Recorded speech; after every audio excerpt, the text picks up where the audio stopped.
ناظرین، اس ملک کی سیاست میں یہ ایک اوپن سیکرٹ ہے کہ آج عمران خان جیسا لیڈر اور ماضی کا ایک ہیرو اگر جیل میں پڑا ہے اور اگر اس کے اوپر 186 یا 200 مقدمے قائم ہیں تو وہ کس کے ایما پر قائم ہے، اور میاں محمد نواز شریف اس ملک سے نکلنے میں کیسے کامیاب ہوئے اور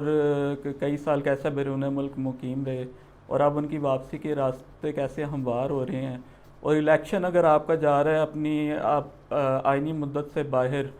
تو وہ کس کے ایما پر جا رہا ہے۔ تو اس ساری صورتحال میں میں یہ چاہوں گا کہ آپ کے گزشتہ جو 4 آرمی چیفز ہیں ان کی جو اقتدار کا یا ان کے براہ راست یا پس پردہ رہ کر جو ان کی حکومت تھی اس میں ان کا طریقہ کیا تھا معاملات کو چلانے کا۔ تو اس حوالے سے کیونکہ میں نے جو سب سے پہلا جو دور دیکھا یہ جنرل مشرف کا دور تھا، انہوں نے ایک براہ راست مارشل لا لگایا، نیب کا قائم کی، اور نیب کا بیسیکلی جو شروع میں جو اس کا کردار تھا وہ واقعی احتساب کا تھا سیاستدانوں کے اور جنہوں نے اس ملک کی دولت لوٹی تھی۔ تو بعد میں جب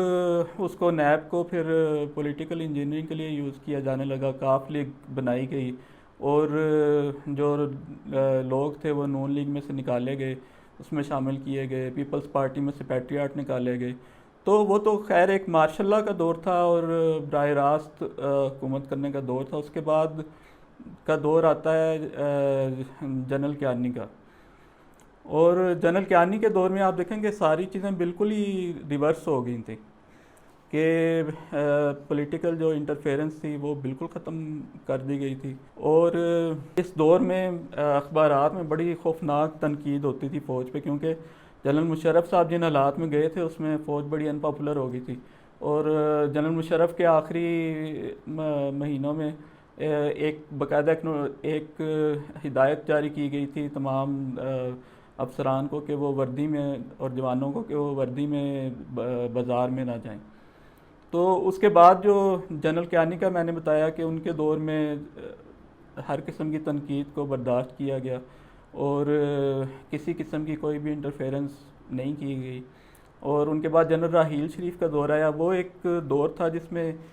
میاں محمد نواز شریف نے یہ کوشش کی کہ وہ جنرل مشرف کا احتساب کریں، جس طرح آج کے دور میں وہ بات کر رہے ہیں کہ جنرل باجوہ کا اور جنرل فیض کا اور تین ججز کا جو چیف جسٹس رہے ہیں ان کا احتساب ہونا چاہیے۔ تو انہوں نے کوشش کی ایک ادھوری سی، لیکن جنرل راحیل شریف کا جو پھر اس میں رول تھا کہ جنرل راحیل شریف گئے ایسے انہوں نے خطاب کیا کمانڈو سے، اور انہوں نے یہ کہا کہ فوج دوسرے اداروں کا احترام کرتی ہے لیکن فوج اپنے وقار کا بھی ہر قیمت پہ تحفظ کرے گی۔ تو اس کے بعد آپ نے دیکھا کہ جو ساری جو جنرل مشرف کے احتساب کی بات ہو رہی تھی اور ان پہ غداری کا مقدمہ چلانے کی بات ہو رہی تھی، وہ سارا معاملہ کہاں پہ گیا، اور جنرل راحیل شریف جو تھے ان کے اندر ایک ہیرو بننے کا شوق تھا ان کا، وہ روزانہ ایسے بیانات جاری کرتے تھے جن میں ملکی مسائل کے حل، اور اس میں مجھے ایک واقعہ یاد ہے کہ جب انہوں نے ایک جگہ خطاب کرتے ہوئے یہ کہا کہ گڈ گورننس بھی ضروری ہے، اس کے بغیر ملک کے حالات ٹھیک نہیں ہو سکتے، اس کا لب لباب یہ تھا۔ تو سارے سیاستدان اکٹھے ہو گئے اور انہوں نے بڑا برا بھلا کہا اور جنرل راحیل شریف کو، اور انہوں نے اپنا ٹینیور پورا کیا، جنرل راحیل شریف نے ایکسٹینشن نہیں لی، اور اس کے بعد جنرل باجوہ کا دور آیا۔ تو جنرل باجوہ کی شروع میں ان کا جو پوائنٹ آف ویو تھا وہ یہ تھا کہ چیف جسٹس جو کہہ رہے ہیں کہ جو نواز شریف کے خلاف، نواز شریف کے کیس میں جو جوڈیشل کمیشن جو بنایا گیا تھا کہ اس میں انہوں نے ایم آئی سے اور آئی ایس آئی سے ایک افسر بھیجنے کا مطالبہ تھا، تو جنرل باجوہ کا خیال یہ تھا کہ وہ افسر بھجوانے سے دونوں اداروں سے معذرت کر لیں گے۔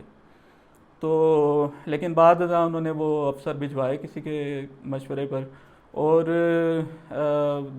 اس کے نتیجے میں جب نواز شریف صاحب کی حکومت ختم ہوگی اور ان کو سزا ملی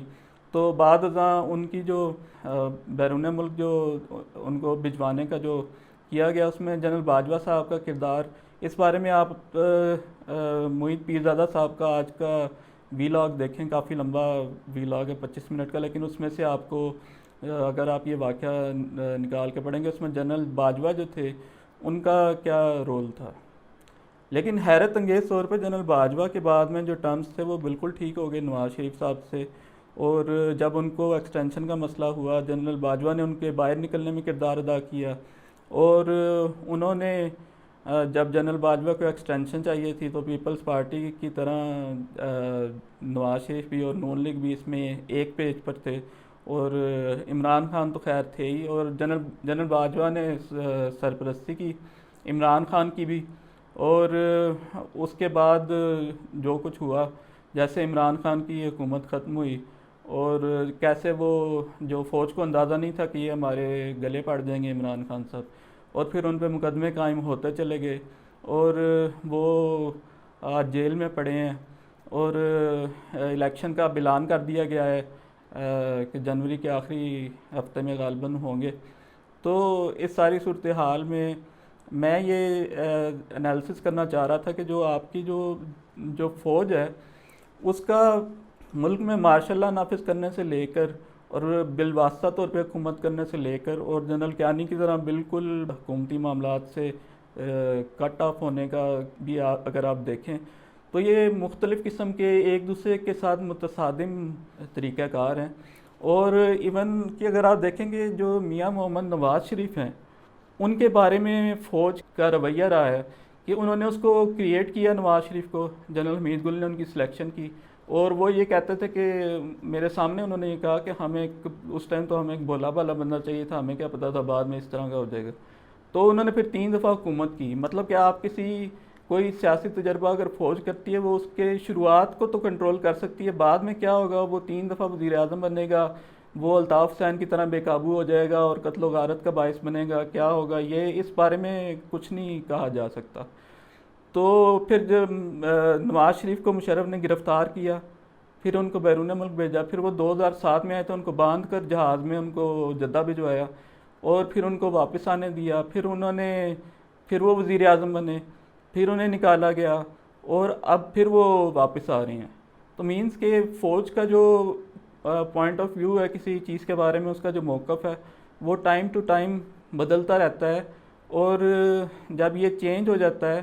تو جو لوگ اس کے ساتھ خود کو چینج نہیں کر پاتے ان کے لیے عمران خان کی طرح مشکلات پیدا ہو جاتی ہیں، اور یہ بڑی ہی عجیب صورتحال ہے۔ تو اس ساری صورتحال کو دیکھتے ہوئے بطور ایک پاکستانی میں اور آپ اس پہ حیران ہو سکتے ہیں، اور حیران ہونے کے علاوہ ہمارے پاس کوئی آپشن موجود نہیں۔ اور جنرل مشرف نے جو عمران خان کے ساتھ کیا، پہلے اس کو نوازنے کا ارادہ کیا، وزیر اعظم بنانے کا ارادہ کیا،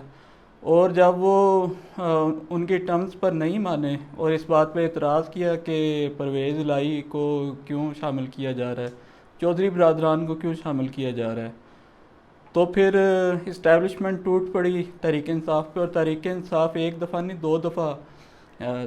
تباہ ہوئی ہے اسٹیبلشمنٹ کے ہاتھوں، دوسری دفعہ اب ہوئی ہے، اور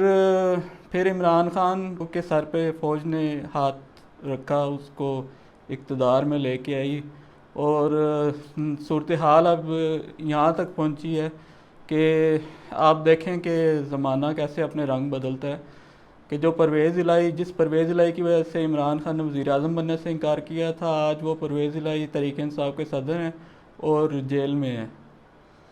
اور نواز شریف کے سر پہ جنرل ضیاء الحق نے ہاتھ رکھا، اور آج نواز شریف ضیاء الحق کا نام بھی نہیں لیتے، اور جنرل باجوہ پہ انہوں نے الزام لگایا کہ انہوں نے مجھے نکالا ہے، میری حکومت ختم کرائی ہے، اور پھر جنرل باجوہ کو ایکسٹینشن دلانے میں اپنا بھرپور کردار ادا کیا، اور اب انہیں جنرل باجوہ کے احتساب کا مطالبہ کر رہے ہیں۔ بدلتا ہے رنگ آسماں کیسے کیسے۔